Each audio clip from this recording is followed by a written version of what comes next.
தேவனுக்கு மகிமை உண்டாவதாக. தினமும் ஒரு வேத வசனம்.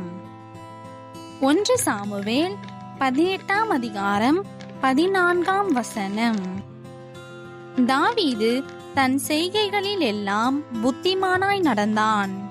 கர்த்தர் அவனோடே கூட இருந்தார். கிறிஸ்துவுக்குள் பிரியமானவர்களே, தாவீது ஒரு சாதாரண ஆடு மேய்க்கிறவன். ஆனால் ஏற்ற சமயம் வந்தபோது ஆண்டவர் அவனை உயர்த்த சித்தம் கொண்டார். காரணம் என்னவென்றால், அவன் ஆண்டவரை அளவில்லாமல் நேசித்தான். அவரை தன் சொந்த தகப்பனாக ஏற்றுக்கொண்டான். அதாவது அவரோடு ஒன்றாய் இணைந்து கொண்டான் என்று சொன்னால் அது மிகையாகாது. இது நிமித்தமாக சவுல் ராஜா அவனை எங்கெல்லாம் அனுப்பினானோ அங்கெல்லாம் அவன் செய்கைகளில் புத்திமானாய் நடந்து காரியத்தை திறம்பட முடித்து வர ஆண்டவர் அவனுக்கு அருள் புரிந்தார். இந்த ஞானமும் புத்தியும் எங்கிருந்து வருகிறது? கர்த்தர் ஞானத்தை தருகிறார். அவர் வாயினின்று அறிவும் புத்தியும் வரும். உத்தமர்களுக்கு, நீதிமான்களுக்கு இந்த விதமான அறிவின் பொக்கிஷத்தை அவர் ஏராளமாக அருளி செய்கிறார். சாலமோன் தனக்கு ஞானம் வேண்டுமென்று கேட்டபொழுது யாவரும் அதிசயிக்கும் வண்ணம் ஞானத்தினால் அவனை நிறைத்தார். அதே போன்று இன்றைக்கும் அவரை நோக்கி பார்க்கிற மாணவ மாணவியருக்கு அல்லது வாழ்க்கையில் ஞானம் தேவையாயிருக்கிற யாவருக்கும் அறிவையும் அளவில்லாத ஞானத்தையும் புத்தியையும் ஆண்டவரே கொடுப்பார்.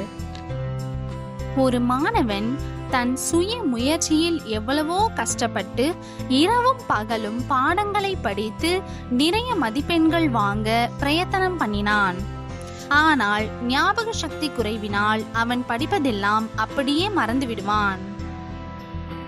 என்ன செய்வதென்று தெரியாமல் திகைத்த அவனுக்கு அவன் நண்பன் தன் பெற்றோர் எவ்வாறு அவனுக்கு புத்தி சொன்னார்கள், கர்த்தரை தேடும்படி வழி நடத்தினார்கள் என்பதை குறித்து ஆலோசனையாக கூறிய பொழுது உடனடியாக அவனோடு சேர்ந்து இந்த மாணவனும் கருத்தாக ஆண்டவரை தேடி அவரை பற்றி கொண்டான்.